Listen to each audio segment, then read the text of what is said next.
Hello everyone, my name is Gracian and welcome to a new game glance of an amazing little pixel game I found called Nine Kings. Now I just found this game basically last night and I bought it on a whim and I played it a lot. I played it last night, I played it a bunch today. It is an incredible game. It's a roguelite auto battler with a bit of like a city builder in there. So you can see sort of on the main screen here, this is one of the factions. And so you have like a headquarters building, you can build turrets, sort of support buildings, like little groups of troops that do different things. And there's all these different factions. There's actually 9 factions, which is why it's called Nine Kings. Now, as of the time of recording this, it's in early access, so there are actually 2 kings that aren't in the game yet, and I'm really looking forward to their addition. So far there are 7 kings in the game. I have played as 4 of them, but you can sort of mix and match cards from some of the other characters while you play. You'll set up your buildings and your units, and then they will automatically fight your, sorry, there's like, I've got a cat walking to and fro, sorry about that. You'll fight enemies that will get progressively stronger over time, sorry about that. Sorry about that. So your enemies will get progressively stronger over time, and you'll have to adapt by continuing to enact your strategy. I'm not going to re-record this, but Calvin, I really need you to get off of my keyboard so I can record. Oh my God. Get out of here. Okay, so let's just take a look at what's in the game. So if we go to new run, because I just finished a run earlier today.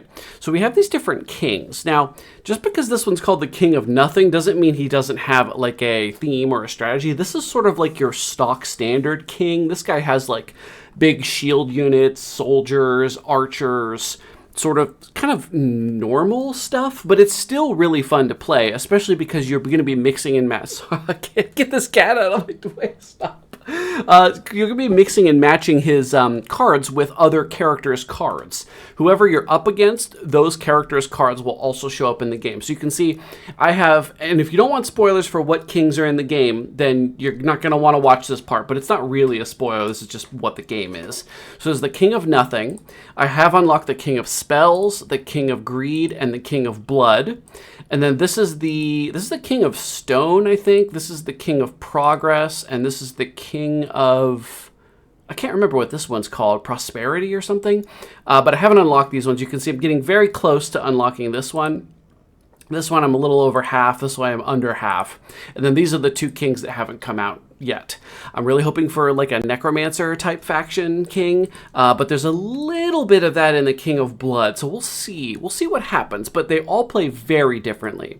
So let's jump into it. What I'm going to do in this is going to be a gameplay episode. I'm going to explain fairly heavily for the first like few rounds of the combat of the game, which goes by very quickly. This is a game you can pick up and play.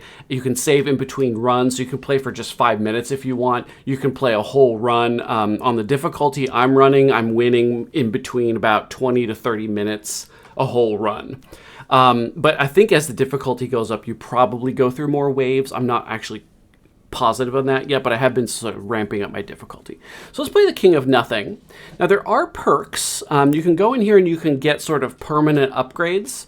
So if we just take a look, each of these kings actually has different stuff. So if I go back again to, say, the King of Spells, select him, go into perks, there are different things that this guy can do. So, for instance, libraries always start at level 2. That's a special thing that the King of Spells gets that the King of Nothing or whatever doesn't have. So that's really interesting. They also have, this is their basic deck.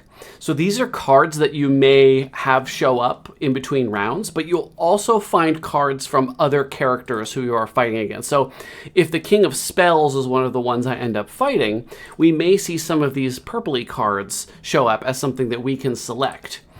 Same with, say, the King of Greed. This is one of my favorite decks. I also like the King of... I didn't think I'd like the King of Blood, but the King of Blood was an incredibly fun run that I had. This one's all about, like, explosions and sacrifice and stuff. It's quite fun. It's very chaotic and a lot of small melee units that die quickly. It's very fun. But let's do the King of Nothing because it'll be the easiest to sort of understand. It's very sort of, you kind of understand it, like soldiers, paladins, archers, farms, blacksmiths. Like that's pretty easy to understand. So if we go into the perks, let me just grab a perk. So what I have done is I've upgraded towers deal a little bit more damage. Start with +1 random unlocked plot per rank. All troops start with 10% health. I think I'll grab something easy like that because that way it won't really totally mess with the basic game, and then I'll just get other stuff later on. So I've beaten it on Squire. Let's go ahead and play on Squire again just because I don't want to be surprised by the difficulty while I'm explaining. So let's go ahead and play. So the year is 774. These are your enemies. We've got rebels, and then we have the king of whatever that nature one is, and then the king of stone as well. So we start with exactly one card. Everybody starts with their keep, basically, and everybody's keep, their central building, gives them a special power that you can actively use on your own, or you can click this auto button. I'm going to turn it off and do it myself, but you can have it automatically do it if you don't want to deal with it. I find that some kings, you want the auto off for sure. Like this one is okay on auto, but I personally like to use it manually. Same with the King of Spells. The King of Greed is super easy to just click auto and don't worry about it, but you'll see that as you play. So the castle is our main structure. If during rounds we don't kill all the enemies, they're going to walk to the castle, and if they get there, they're going to take one of our lives away. I have not yet lost a life in any of my runs. I think it's because I play a lot of auto battlers and sort of games like this, but I'm sure the difficulty is going to ramp up as I play through higher difficulties. It'll be really interesting. So let's go ahead and plop the castle down in this corner. So now I start with 3 cards. Now what happens is every round you're going to have typically a hand of 3 cards, and you are going to play one of those cards, and then the other 2 will stay in your hand. At the end of a battle of each round, basically, you will get, they're years, you'll get one more card, and that doesn't even have to be the card you play. It'll add to your hand, and then you could even go back and play a different card later on. We'll show you how that works. So I'm going to start with an archer because I find that not starting with units is a terrible idea. So I'm going to go ahead and plop an archer down, maybe just like right here. So now, as soon as I've played my card, it's going to automatically fight. I can't pause and like show you around, unfortunately. I really wish I could do that. I can only pause the game and then it actually like fully pauses. I wish I could just slow time down to 0. But you can see there's little units are coming, and I can click and throw the boulder from my capital, and then it recharges. And there it is again. So that has a certain recharge rate that can be changed, it can be enhanced, etc. So now the battle has been won, so I get to pick my loot. Now, I can click this little button to take a look at what my citadel area looks like, what I have in my hand already.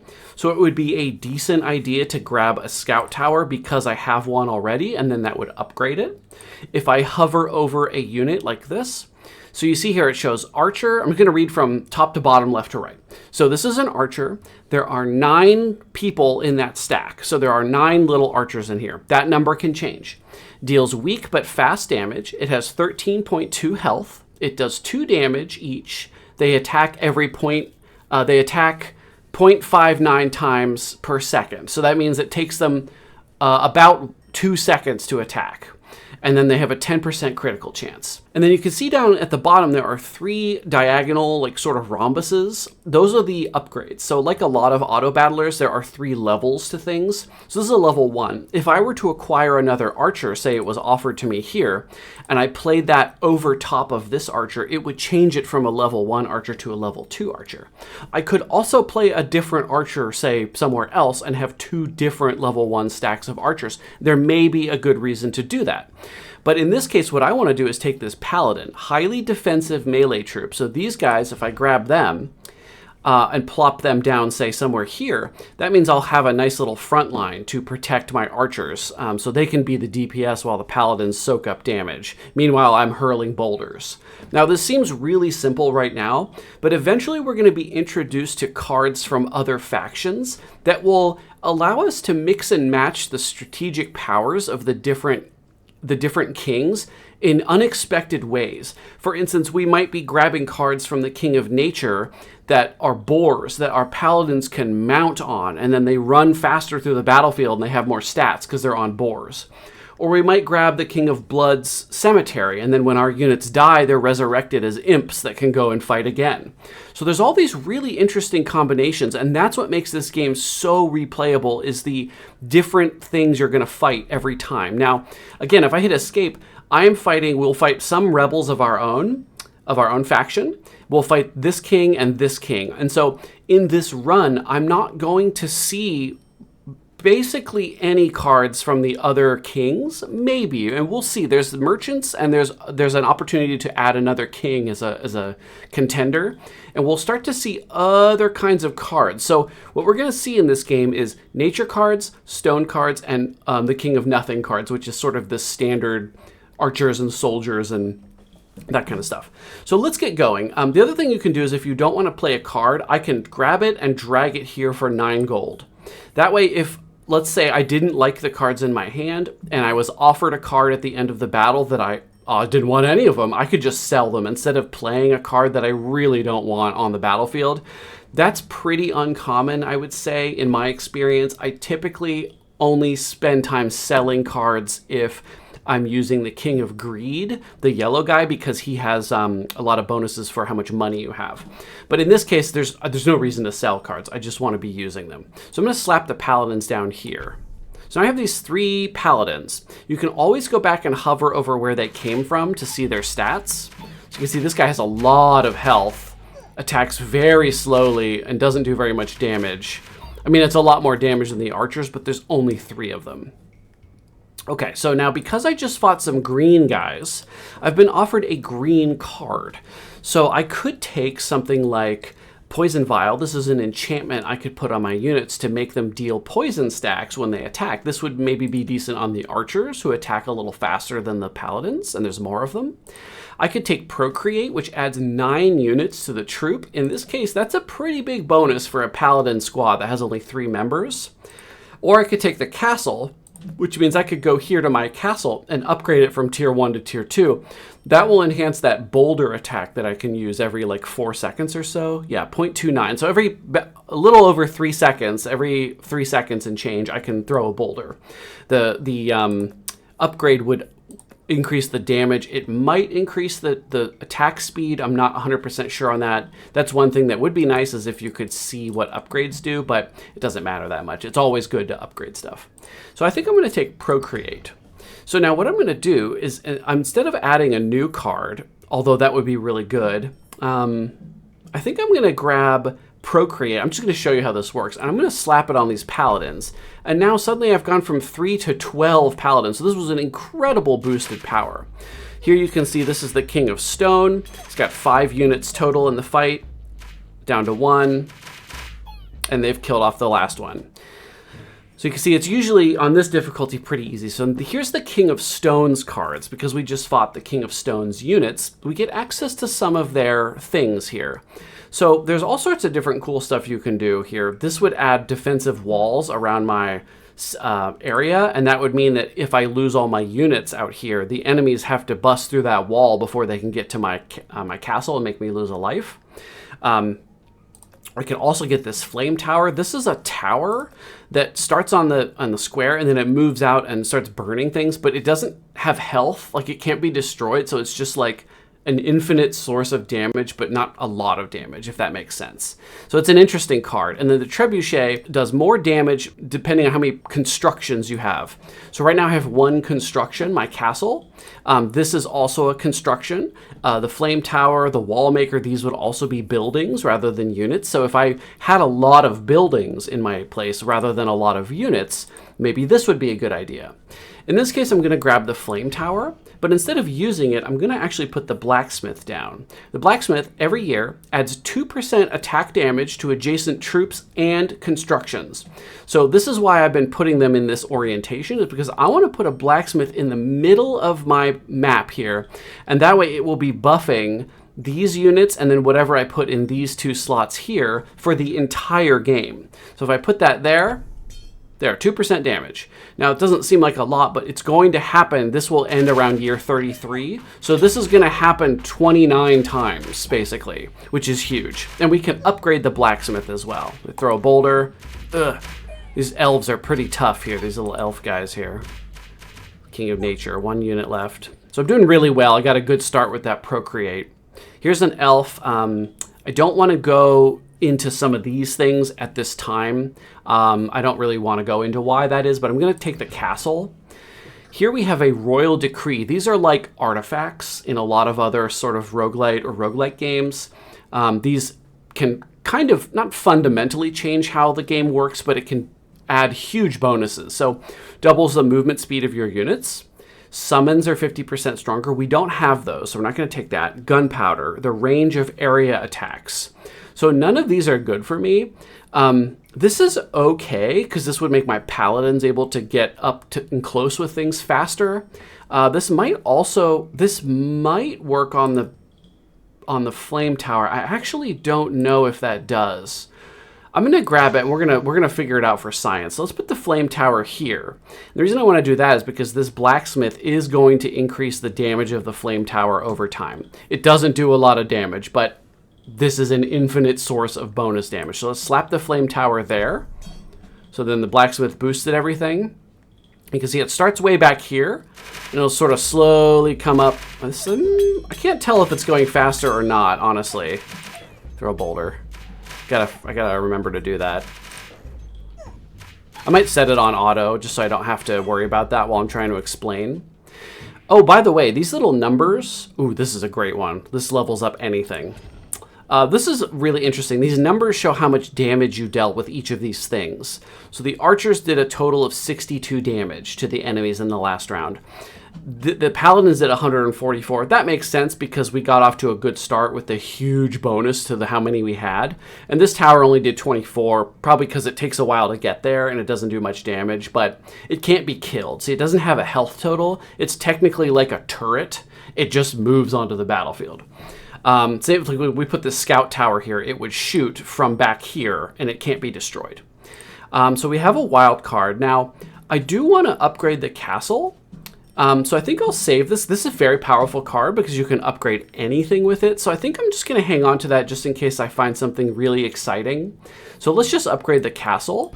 You can see it changed its appearance, which I love. The pixel art is fantastic.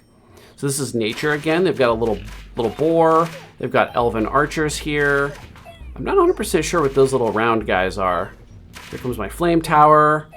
It might not even get to shoot. Oh, there it goes. It did 17 damage that round.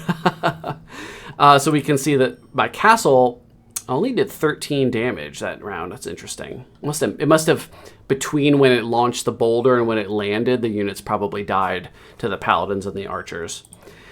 So here we have, again, we could procreate.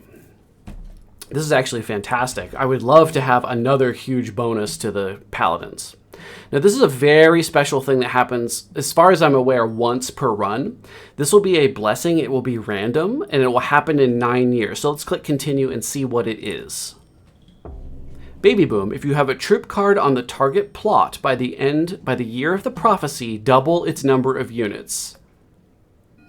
So it's here. Okay. So if we put a unit card here, which we don't have yet, but we can figure this out, then in 9 years, which is, I think it's here-ish, the prophecy will double the unit count here. As far as I'm aware, the prophecies will try to pick empty spots. I've not seen it show up on a spot that already had stuff. That could just be random. I'm not sure yet. So let's go ahead and procreate these paladins because this is working really well to have this incredibly meaty group of units in the front. Having another 9 of them is incredible. I mean, look at how many paladins. 21 paladins in the front. They're never going to get through that.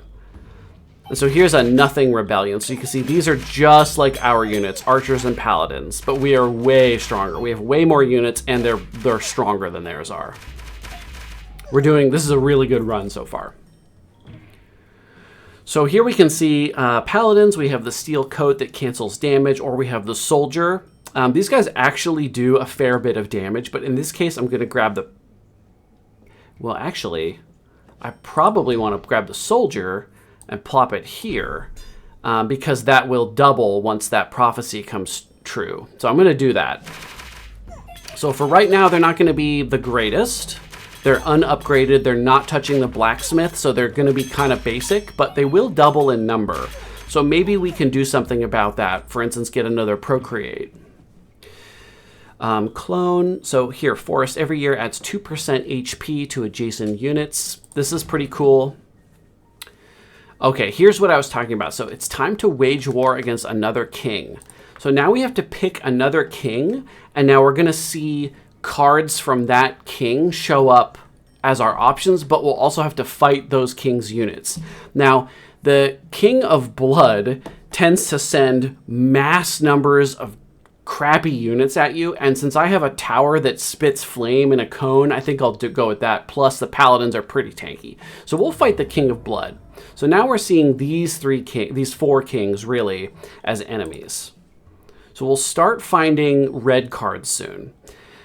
I think upgrading it might increase the number of units, but what I want to do is put the forest here, and it's going to increase the health of these groups every year by 2%. Just like the blacksmith is giving attack damage, this is giving health. You can see all the buffs are going on, so the paladins are going to slowly get more and more health, and there's a million of them, and they're still only rank 1. So they're going to be very, very strong soon. I make these really cute little noises. They don't have... Look, they've only killed 6 of my units. They have no chance. I might have to increase the difficulty, but I just wanted to be able to talk to you about this as I went. So let's grab the... let's grab the blacksmith. I really like having the blacksmith going. Once I upgrade this, it'll still say 2%. I think the tooltips could be improved, but what will happen is it will actually do it twice. So these units will get 2% and then 2% again. So we'll just go ahead and add that. So the blacksmith is leveled. You can see 2 times 2%. So now these guys are just getting stronger and stronger and stronger, healthier from the forest. And if anything ever manages to break through this, which I don't think they will, I've got this flame tower that just fights forever. The reason my archers are dead is because those are elves, and elves specifically shoot the furthest thing away. Ah, here we go, procreate. Oh, and we've got a merchant. So here we can buy cards, and you can see we're not fighting the King of Spells, but a King of Spells card is here. So we've got a warlock. These are fun, but I'm not going to get them because I'm not going to have a lot of synergy with them. Archer is a decent thing. You can actually buy as much as you want. Scapegoat, passive backline unit. If killed in battle, generates 3 gold per level. Interesting. Interesting. That's really interesting because then the enemy elves would shoot at this and would give me gold. That's really funny. That's interesting. I've never done this before. Maybe we'll give it a try and see how it goes. And I do want to buy this archer. So now we're down to 15 gold, so we can't afford anything except to reroll, which would be stupid. So we'll just leave. Now what's going to happen is, you see I have way more cards than usual. I'm still going to play down to 2 cards. So I get to play 3 cards this turn because I bought 2. We have the Baby Boom coming up here that's going to double the units. So we're going to want to procreate that stack. There are currently 18, so if it's still 18 when the Baby Boom comes, we'll go up to 36, which is ridiculous. We have an archer, so we want to go ahead and play that on here. That'll level the archer up. So now you can see it added some units to it. They do more damage, they have more health. So it basically just improves basically everything about the unit when they level. And then I still have the scapegoat. I don't want it back here because that's where this blacksmith is doing. So what I might do we know who we're fighting? We don't. Let's slap the scapegoat in the front. Oh, does each one give you gold? Interesting. So these won't do anything unless the enemy has a way to hit my backline. That's interesting. I've never seen this card before. But if I'm fighting, I am fighting the King of Nature, and he'll be bringing elves, and they will shoot the ones in the back. So this could be an interesting way to make a lot of free money. Paladins have not been upgraded, so I think we want to do that. So let's grab Paladin. This is a very important upgrade. This happens every so often. What you get to do is add a plot to your lands. So I probably want to add the plot, I want to say over here where it's next to the forest, and we can start getting extra health. The blacksmith is basically covered, so I could also add it like say over here in order to put a buff building next to this guy. Or I could put one in here, say like another blacksmith, and then put another unit here, and it would be buffing both of those. There's a lot of options, a lot of cool strategy for how you do that. Let's do that. Let's put it there and hope that we get another buff building like a blacksmith or something, or a forest that we could slap there. And let's go ahead and upgrade our paladins. This is going to make them, well, actually, no, because we can, as long as we use this on here before this happens, we'll have a lot of extra units. So let's upgrade the paladins. So now there's a whole buttload of paladins here. There's 24 paladins. They're very healthy. They do a lot of damage. Oh, the elves are killing the goats. Are they doing it? Yes, they're shooting at the goats. Did I get gold? I can't tell. Procreate. Here we go. This is going to be awesome. So I'm going to procreate these guys. There's yet again a whole bunch of them. Oh man, I can't wait for these to double. I'm going to have so many soldiers. I love this game. I absolutely love this game.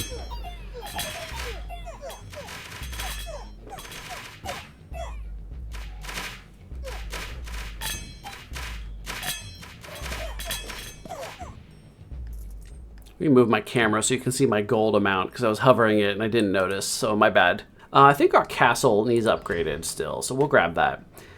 So we have another royal decree. Every time enemies attack your units, they gain a poison stack. Receive 99 coins, or summons are stronger. Well, we have very healthy paladins. They're going to be around for a long time, especially because they're constantly being buffed with health, and they're really going to be sticking around a long time. So let's grab that. That'll mean that these guys are going to poison enemies. Now, we're going to fight the King of Blood, if you saw that. So that means we have to, we may get an interesting red card available to us after this. So let's go ahead and do I'm going to do this now. I'm worried I'm going to run out of chances to increase this unit count because I want that doubled. I want that doubled real bad. So here's the King of Blood. Tons of like crappy units. All right, that was easy peasy. So here we go. So we've got the Mangler. This sacrifices units from adjacent plots. This is not something we want to do. I have played with this before. It doesn't work super well with, like, if you're trying to use forests and blacksmiths to make stacks really, really powerful. This Mangler turret will permanently lower the unit count. So, like, this has 24 paladins. The Mangler turret would eat one of the 24, making it 23. Next round, it would go down to 22, etc. But that makes this tower infinitely stronger as it continues to eat things. So it's an interesting way to play, but not something I want. Vampirism is cool. Units attack, heal it for 25% of damage dealt. So this would be really good on our paladins, who are very healthy, and they're also doing incredible amounts of damage. See, this is 16 damage now, which means they'll heal 4 health each time they attack. So we'll give them vampirism. These paladins are going to be the key to my victory. I've started building them up quite a lot. These paladins should be able to live quite a long time and do quite a lot of damage. And anything attacking them is getting poisoned. So you can see these guys are getting poisoned. See the little blue numbers popping up? So they were basically killing themselves with poison. Every year adds +1 to the adjacent troop. This is a really good one. Now if we put that here, we would get 1 soldier. If we leveled the soldier, that's better because it's going to double next year. So let's grab wildcard. And we'll do that right now. So these soldiers are up to 45 units. So we're going to get 45 more soldiers when the baby boom hits. These guys are killing the goats, so I'm getting gold. Come on, kill more goats. Okay, so the baby boom looks like it's gone off. Oh, not yet, not yet. So we have Elf Orchard Mycelium. I might re-roll here. I don't really want any of these. I could get boars, but there's not a lot of boars. So that only some of these will get mounted. For each 1 HP, it has increased rider stats by 1%. So that would be better if the boars were getting healthier, but they're not going to be able to do that. So I think in this case, I'm going to grab Castle and then I'll have an extra one to sell at some point. So there's 90 soldiers packed into this space. You can barely see them. So let's go ahead and upgrade our castle to the final form. It's tier 3 now. It does 15 damage every 3 or so seconds in an AoE. So it's, you know, it's free damage. It's not the best upgrade. I would say focus on your soldiers and your towers. Very cool. So you can see here now these soldiers did an absolutely insane amount of damage because there's 90 of them in here, and this is just incredible. So just raw numbers, they did so much damage. I mean, there's more soldiers than there are all of these other things combined, which is crazy. This does 1 damage, these goats. Look at that. They have 33 health. It'd be cool if I could make them weaker so they die faster. That'd be interesting. We do want to upgrade our archers. Let's get the archers. I also want that blacksmith upgraded, but I want the archers first. So there we go, because they're getting buffed. So the 2% is going to be a lot. Yeah, so they have 5 damage now, and they're attacking almost once per second. So the elves are foolishly shooting my goats down. So we're just slaughtering right now. We are in such a good spot. Here we go, procreate. So we get yet another spot unlocked on the map. This is a tough one because I don't really feel like I need anything. I'm kind of strong. Might put it over here. Oh, what do I want? I'll put it over here next to the forest, so we can procreate something. I'll probably procreate the paladins because again, these are very good units for the front line. That'll help protect the soldiers as well. You see, they kind of line up in front, so they take the brunt of the damage. They're causing poison. They heal when they hit things. They're down to 30 models, 29 models. So they only lost 3 or 4 units during that fight, which is really quite crazy. I've got a wild card, which would be cool. Soldier is 3, paladins are 2. I do want the farm, though. I'm going to grab a farm, and I'm going to put it here. And every year, that's going to add 1 unit to an adjacent stack. And there's only 1 adjacent stack, so it's going to be the soldier. So every year, we're just going to get 1 soldier. If we upgrade the farm, it'll be 2 and then 3. So we're just going to go big, like massive numbers of units strategy with this run. This isn't always what happens either. It's very interesting. Procreate. Increase the attack speed of your towers. Well, we only have 1, and it's not very good right now. Doubles the maximum HP of all troops. Let's take that. That is disgusting. Okay, now hang on a second. So these now have 154 health. Oh no, and then when they get 2% more health added, it'll be even more health. All right, let's procreate the paladins once again. Oh my god. So many paladins. 42 paladins. Oh dear god, and they heal. Woohoo. This game just makes you feel smart. It's so fun. And there's lots of difficulties. You know, you can play on an easy difficult. Target plot to level up adjacent plots. This is already left. So the problem is that I don't have anything good to level. This Demon's Altar can be interesting, but we have made our units really hardy, so they're not going to die and make this stronger. So what I'll probably grab is the Sacrifice, and then I might just kind of leave it in there for a second. Do I want to sell it? What do we have coming up? A battle, diplomat. There's a merchant coming. I want to make sure I have gold when we get to the merchant.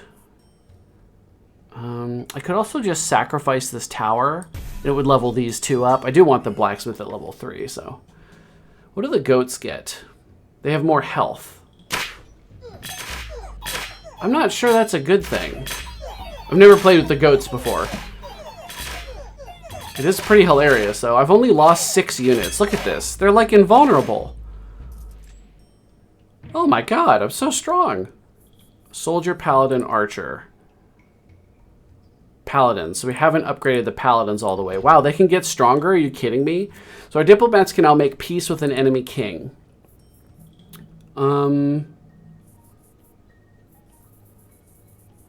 Let's do the King of Blood, because I don't think his powers are really useful for me. And let's make these Paladins stronger. We'll have a merchant soon.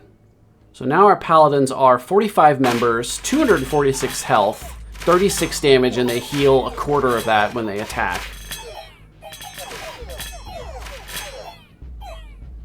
This is a crazy run.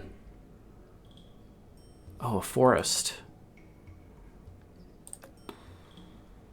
Procreate is really good. I'm going to take the forest so we can upgrade. There we go. So now it's going to add 2% and then 2% again. So we don't really need our archers to be super tanky. I mean, it's great if they are, but the paladins being super healthy is really, really fun. This might be the healthiest unit I've ever seen in this game so far, personally. I only lost like 4 units during that fight. That is nuts. Wild card. Okay, so we can upgrade. So when this troop kills, there's a chance to receive gold. Procreate. This is interesting. Unlocks target adjacent plots. Target cards returned to your hand. That would be okay. This is already here. I guess we could do the scapegoat. We don't need these. I might grab Earthworks. Midas Touch. Units cause area damage equal to 20% of its attack if it kills an enemy. And then we can't afford anything else because they're too expensive now. So we'll leave. So what I want to do is Earthworks this goat. So I was going to put the goats back in my hand, but I don't really want to put them back out. They're not really doing much for me. But now what that means is I can sell them or play all the rest of these cards. So who's doing the most damage? It's a fair bit of them. Now these are going to keep getting stronger forever. I guess so are these because of the farm. Could also put the scout tower here and let it start getting stronger from the blacksmith. It's a single target arrow. It's not super useful, but there is going to be a boss at the end, so that could be useful for the final boss to get through its health. So we'll just we'll plop it down. It does 27 damage every 2 seconds, basically. It's not great, but you know we haven't played it until the end of the game. Unit causes damage equal to 20% of its attack when it kills an enemy. Well, that's going to be these guys because their damage is really high because it's been being buffed. So let's give them that and then Midas Touch. So their attacks hit really hard. They heal off of them. They can explode when they kill them, and then if they kill things, there's a chance I get gold out of them, which is awesome. And then let's wild card up this, and then we'll just sell one of these because you do have to, like, I have to play one of these cards, but I don't want to put the scapegoats out really. I guess I could put one like over here just to be in the back line in case we have to fight the stupid elves again.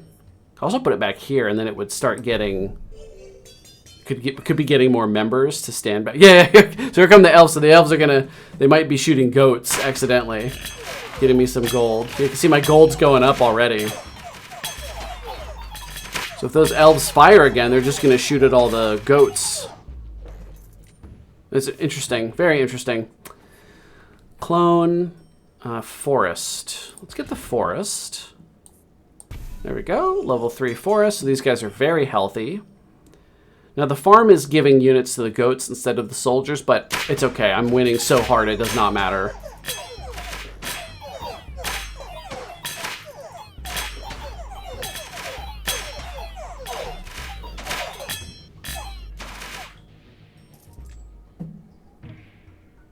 Okay, farm, scout tower, steel coat.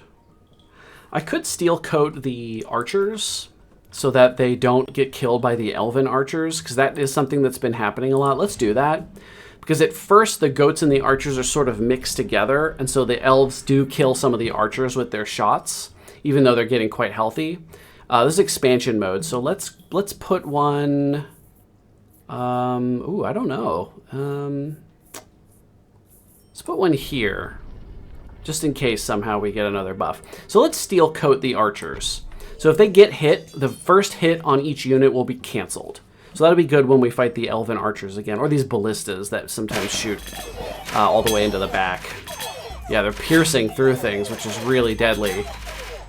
But they're poisoning themselves a bunch of times because the bolts are passing through a whole bunch of paladins, and when that happens, they get poisoned a bunch of times from each paladin they hit, so that's kind of funny. Trebuchet is useful when you have a lot of buildings. We have 1, 2, 3, 4, 5 buildings. So I'll probably grab the trebuchet. Just slap it here. So it's not going to be very good, but I have to play a card, so it's not, you know, it's whatever. So here's the archers. So they're going to, you see all the zeros over there? That's because the special thing blocked the damage. A steel coat.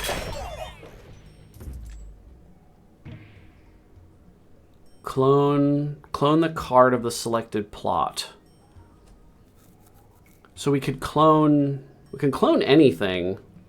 Like you could clone a card and then put it somewhere else, which is quite helpful. We might do that. We might clone, increase the damaging range of area attacks. Receive gold, doubles critical damage. We don't have bonuses to crit damage. 15%, 5%, 5%, 5%, 10%, 0%. I think I'd rather take 99 gold, and then because we have a merchant coming up. So let's clone the blacksmith. I want to put it here. So we get multiple blacksmiths affecting the paladins, plus it's buffing these things. So you see the paladins are up to 53 damage and 338 health, which is nuts. So if you look down here, I have lost 5 units so far. These paladins are disgustingly powerful. Oh my god, I lost like 8 units in that whole fight. That's crazy. Oh, here's another blacksmith. Perfect. Ooh, I feel strong.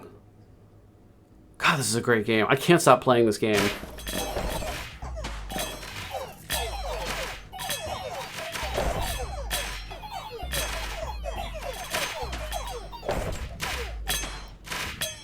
I lost a lot more that time. Those ballistas can be pretty deadly. Quarry would have been great if we had it earlier. Let's roll. I'll roll one more time. Okay, we didn't get anything we want. Now, poison damage.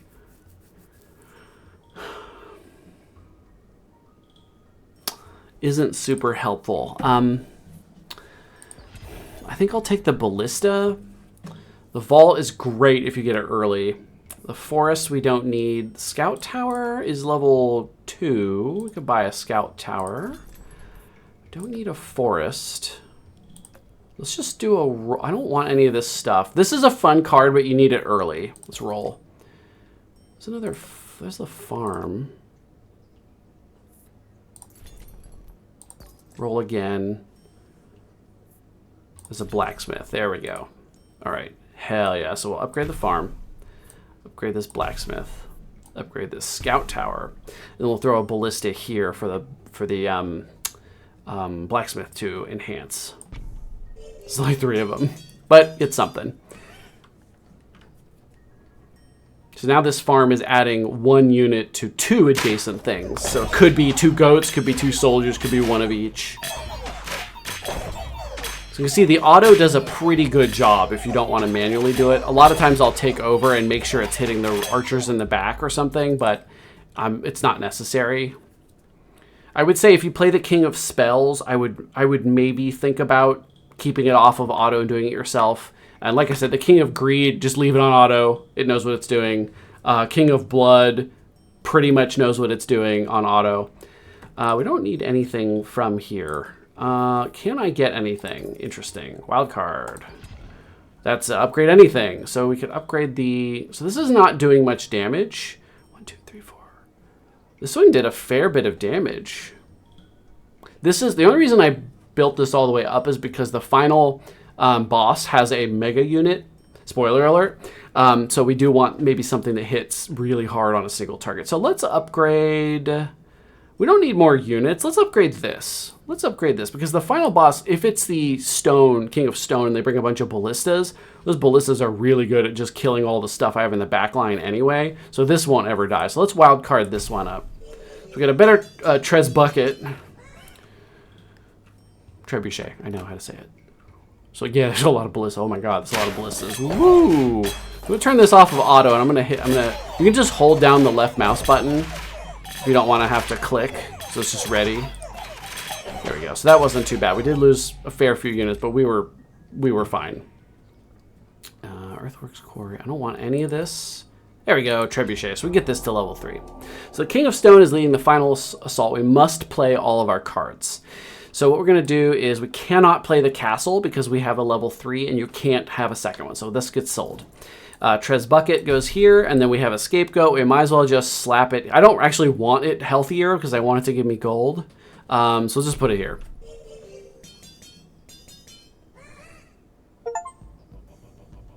Oh, I got a achievement for getting 99 units in a plot.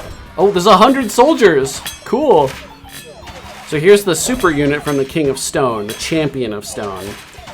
So our big tower here. Oh, it's shooting 3 at a time instead of...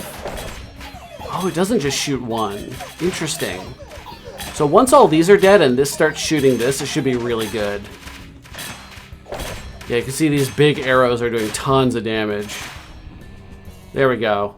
Pretty easy. So that was awesome. So this game is so good. So that was a whole run. Now I know this episode that I've recorded here is about 50 minutes long, but it was probably only... oh yeah, you can continue playing. They'll warn you like, hey, this is in beta, so be careful about how long you play. It could get buggy. I'd rather start another run and unlock stuff. So we played for 41 minutes, spent a bit of that time explaining. You know, it shows how many years, how many units we killed, trained, gold collected, spells used, constructions, plots leveled, plots destroyed. And we are level 2 with the King of Nothing. As you level up, you get more of those perk points. There may or may not be... Oh, I've unlocked the King of... Is it Nature? It is the King of Nature. So if we go back to... If we do a quick restart, it'll just start us again where we were. Or we can go back to King Selection, and I can choose a different king. So there's all these cool ones. So I'm 63 of 99, so I'm about 2/3 of the way through getting the King of Stone. About half of the way almost with the King of Prosperity. This guy has like technology and stuff, which is interesting. Or is it King of Progress? Sorry, I keep saying Prosperity. And I just can't wait for these to come out. So yeah, this is Nine Kings. Really great game. I love the art style. This is very cool how it's like these little like tarot card kind of kings. Like they look like playing cards. They're so cool. They've got the backwards K and everything. It's so interesting, and like the visual design of each one is phenomenal. They also have different little maps that they play on. So if like I take, say, the King of Nature, I am going to play this one next. We can see these are the starting cards. Now, I've seen most of these. I haven't seen... Oh, interesting. Treant. Oh, their capital makes a healing aura on the ground instead of damage or summoning something. Very interesting. So we'll play on Squire, because I've never played him before. And so he'll have a different map. It's the same, like, year is 696. These are your enemies. So I'm fighting King of Nothing, the King of Greed, and then the Rebel King of Nature. So I have this, like, nature-y, there's, like, spores and grass and weird... This is very strange, actually. So this is super cool. So what I'm going to do is I'm going to end this episode here. This has just been sort of a glance at this game, but I'm probably going to play this a lot more, and I'll probably just make some more episodes of this and have them come out. And if you guys are interested, let me know. But this is a phenomenal game. I am excited to try all the characters and try the different combinations you can get with them. And as well, I cannot wait for those last 2 kings to come out. I don't know what they're going to be, but I just can't wait to see them. It's so fun. More options would be great. And down the line, it would be pretty funny if they were more than 9 kings. And I can't see that being a bad thing because this is such a phenomenal game. So thank you everybody so much for watching. I'd like to, thank you to the developer for making such an incredible game. This is not sponsored or anything. I just really like the game. I bought it myself. Fantastic game. I picked it up for like 40% off, but it's not that expensive. And honestly, it's worth it for full price, I would say. I would say this game, if you like what you see and it's not on sale, I would just get it because it's great. So I'm going to go and probably record more, or play more or something, and I'll see you in the next episode. If you haven't been to my channel before, my name is Gracian, so like and subscribe. Visit my channel for lots of playthroughs of stuff. I play a lot of Age of Wonders 4. I do live streaming on Sunday for Age of Wonders.